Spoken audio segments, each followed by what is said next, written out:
What up, guys? It's Casey is Raw again, and today I will show the pickups I had this past week. There's not a ton, and I'm not expecting a ton this weekend either because there's not a lot out there. I mean, I'll go try. Already shown this off, I believe. I believe I showed this one off. This is the Wii U battery pack. I'm pretty sure I showed that off last time. But, let's start with the video game stuff. Don't have a lot of video games related stuff. But let's start with the Neo Geo games. What's up, Batman? How's it going, buddy? Yeah, let's start with the Neo Geo games that I already did a review on these. First one is Art of Fighting 1. It's alright, but I paid $40. I was pretty happy for $40 for our Neo Geo game. What's up, Jerry? How's it going, man? Yeah, thank God it's Friday. Adds another Neo Geo games in the collection. And next one is for the Neo Geo NVS is World Heroes. So, how much I paid for this? $35. I think they were both $35, so I'm pretty happy. That's pretty cheap for Neo Geo games, especially if they're AES games. But the AES is, once again, are the console games, and the NVS are the arcade games. Oh God. So, yeah, I'm pretty happy. And these are actually cheaper than the AES games. Chilling past. Yeah, I've been recovering the last 3 days. I've been sick as fuck. So, another one adds to the collection. I was thinking about picking up some more Neo Geo games, but the thing is, they're getting crazy expensive. Like, in the hundreds. Like, between, like, 70 to hundreds of dollars. Alright, next thing is all Star Trek stuff. There's a couple video game things related. So, let's start with this one first. I don't really collect these, but actually I got this one for free. But it's Star Trek on the handheld. So, and it was $15, but it was actually free because this is the real reason why I picked this up.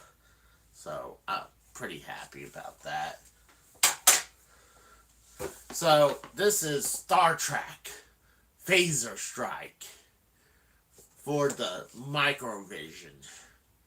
And you're probably like, what's cool, this is from Milton Bradley Electronics. So, you're like, Microvision, what the hell is that? Well, let's take a look. This is an actual game right here. This cover is a cartridge. And you can actually see this thing's been worn a lot. Here's what it says. What's up, Steve? Alright, before we move on, let me show you what this is about.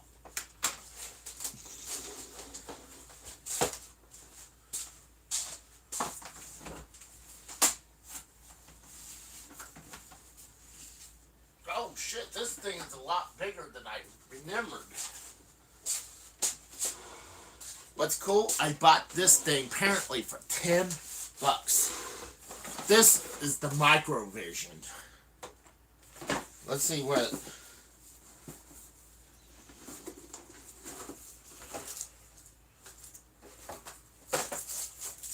Oh, nice.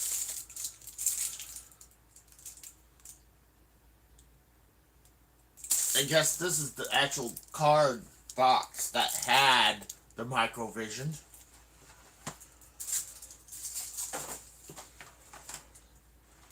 This is cool. I didn't realize this, but this is pretty cool.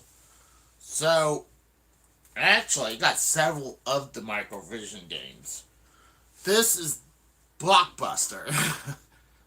This is pretty much Arkanoid, or, God, what's it called for the Atari? Breakout.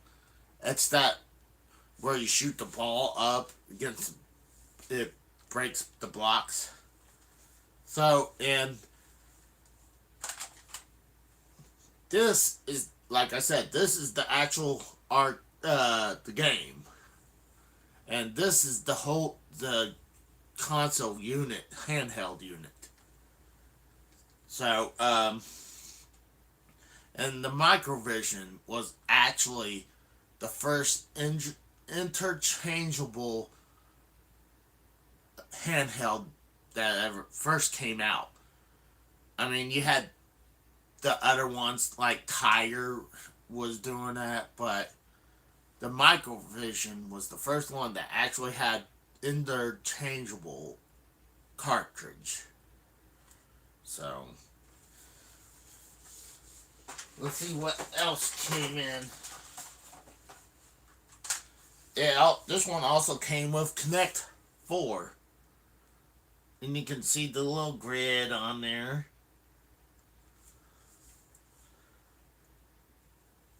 And then I got Mind Buster.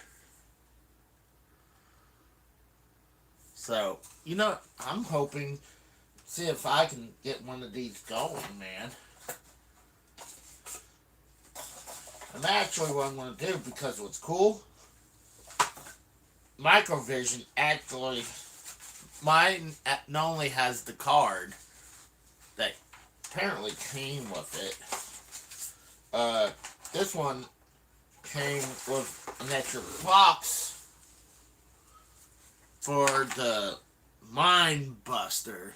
So I'll put that to complete that.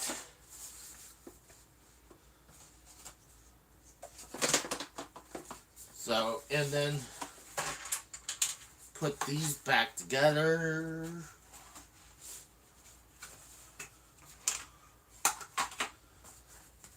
Kind of like the real old school box. I love old school boxes, man. Let's see what year this says. I believe this is like the first related Star Trek games. It was either this or the Vectrex.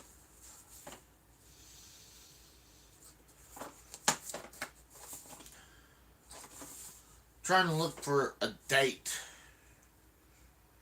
Alright, oh, it says 79. Let's see if you can...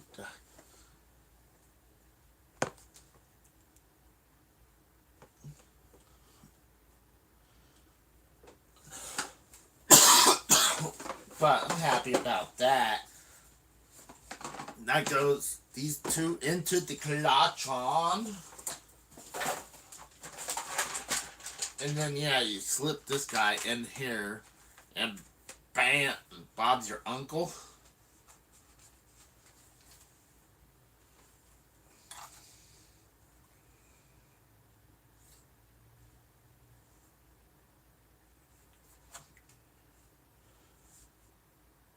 I think I'm missing the clean. Oh, it's gamer shelf. I'm still dusty.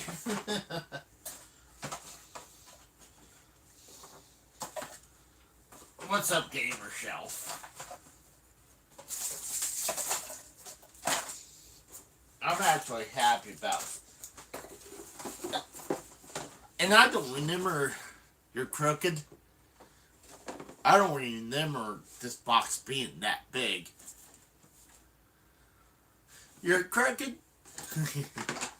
Damn it, Casey. Alright, that's that. I'm pretty sure I dropped something. Guess I didn't.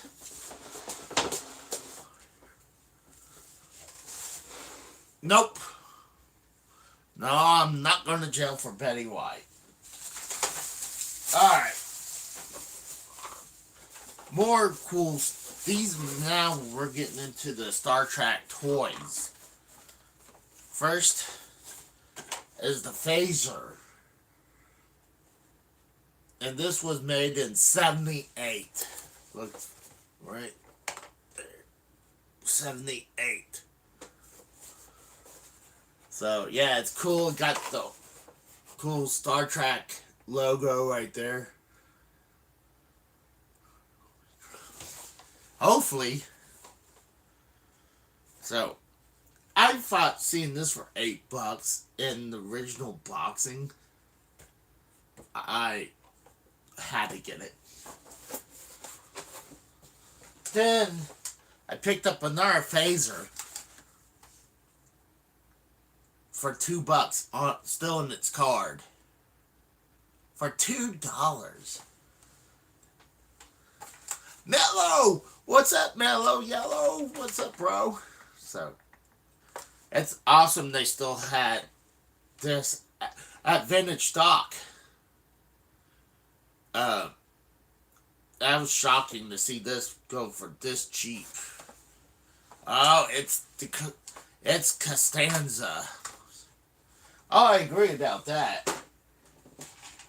And I think I want to hang this one up. This is one of the cooler things. Is the Star Trek Pinball. For $10. Look at that. You got Captain Kirk's head on here. So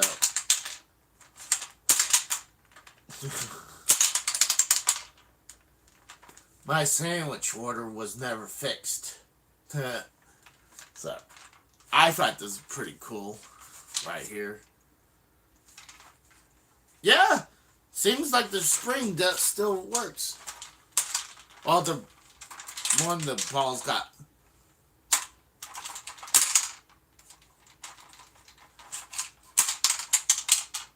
Yeah, it still works, Mellow. I think this is pretty badass. So, I'm pretty happy about that. And that's pretty much it. I was shocked. They had the whole big thing of Star Trek stuff. Toys and other things. I didn't want to... No, shoot.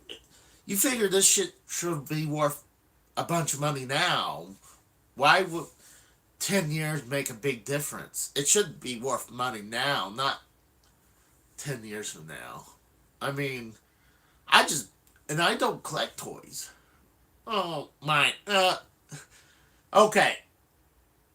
I collect the figures for video games.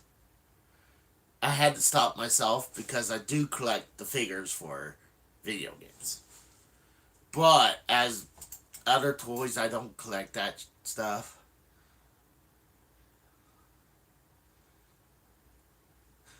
But, nah, I actually tried to look some of this stuff up. I couldn't actually find it on eBay. Retire in a van by the river. I wouldn't mind living in... Well, the problem is, if I live, like, in the van or a, What's up, Dave Rose? Dude, Dave, you need to go back and see a bunch of these Star Trek stuff that bunch of these Star Trek stuff I picked up. Alright, see you later, Steve. You have a good day, bro.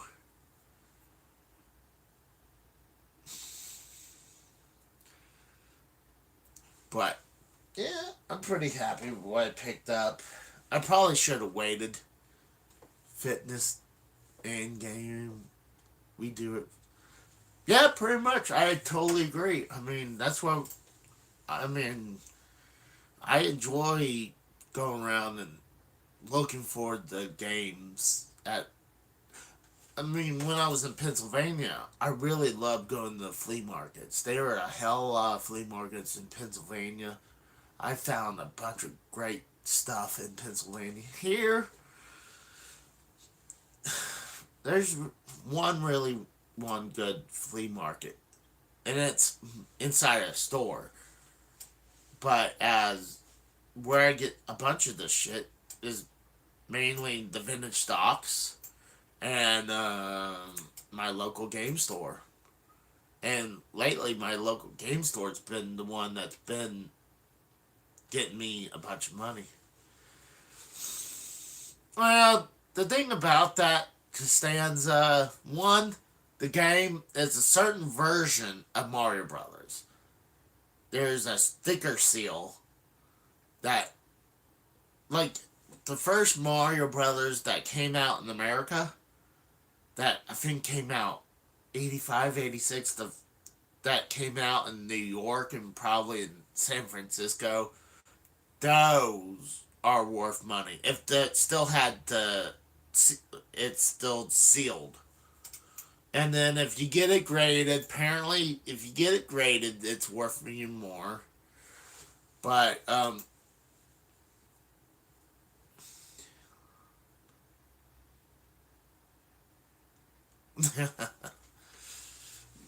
but yeah, I look, Mel, I agree about that. It's just not the same down here, though. I mean, so there's a few places I would travel 30, 45 minutes to an hour, and sometimes I go down there and I almost regret it because there's used to find gold, find it, and then I pretty much run those game stores. Like I get all the good stuff I want. I weigh a muff or two. They really hadn't got anything new. So when I do my local runs, that's how I usually get some of the better shit. But I might try. If the weather permits, I might do a run out to places like Bartlesville, Oklahoma, maybe Pryor. But I don't want to go too far and then waste a ton of gas. That's what I like to do. Is like in Pennsylvania, I had so many other places I would hit. Like I would go to Quakertown. There's a giant flea market there. Like there were several areas in that vendors down there that you do great. And then right after that, you go to a store right outside of Philly called the Classic Game Junkie. That's like the best place to go. Yes, I agree, Constanza. Pennsylvania is like the flea market central, and you can still find good stuff. But and I miss it. That's the one thing I really miss up north is those flea markets. But uh, I still got a ton of cool stuff when I was down here. Dude, when I first moved back, that shelf of NES games barely had like maybe one shelf of it box NES games. So since I've been here, the whole thing is covered in NES game boxes. And the only reason that spot right there is empty because I'm gonna do a game review. And then there's God, I'm trying to remember Quakertown, and I think there's one just not too far from Strasburg. Strasburg had some good flea markets. That's where I got that Sega Genesis sign up there. I got that from Strasbourg. I got several of my console boxes from Strasbourg. I believe I picked up my NES box, my Sega Master System box. It's amazing what I find in Pennsylvania, but I'm gonna probably work. I really don't know where the fuck I'm gonna put these Star Trek stuff. I kind of almost regret it. I mean, cool. Maybe I'll just like put a little tack on the wall or something, so just to display some of these Star Trek toys. At least it's only really 3 stuff. Maybe I'll just put it in the room or something. But yeah, I want to give you guys already shared out. Thank you, man. I appreciate that. I'm gonna give you guys a preview what games I'm gonna be doing. I'm gonna probably do it right after this. I'm gonna do a couple game reviews, have them ready for tomorrow and Sunday. So I'm gonna do these unlicensed games. These are the exact same games, but this one's 4 Quattro adventure games. 4 games in 1 unlicensed games. That's one. And then there's 4 Quattro sports games. So that's another one I'll be doing. So, and then also in the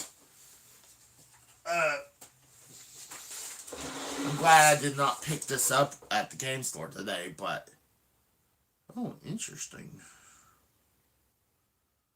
I didn't realize the sticker, but is one of the other games I'm playing is called Fantastic Adventures of Dizzy. So I'll be doing those as well. And maybe I'll do some more Neo Geo games. I still got several that I didn't do. Like, I got a couple King of Fighters. I don't even think I played any of the AES games for you guys yet. So, I got a lot of things that'll keep me busy this weekend. Because I think the weather is supposed to be bad. I mean, it snowed last weekend. So,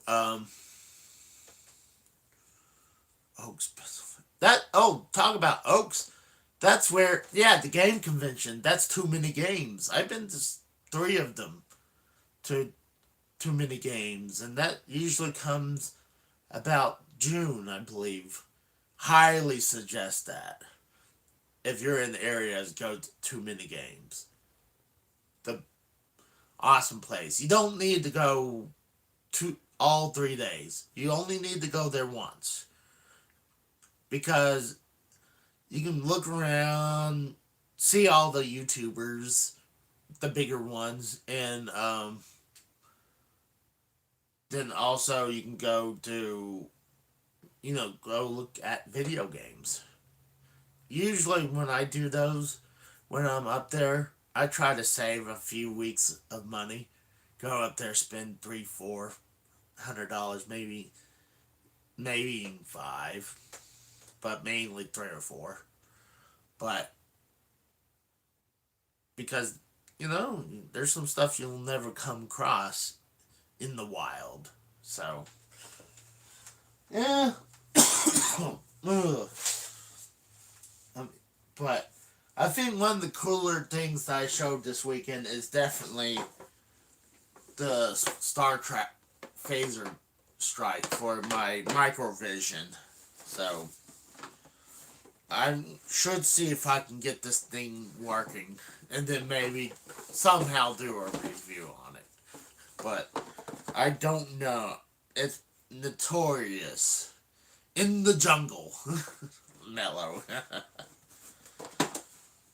But yeah, I'm gonna probably go ahead and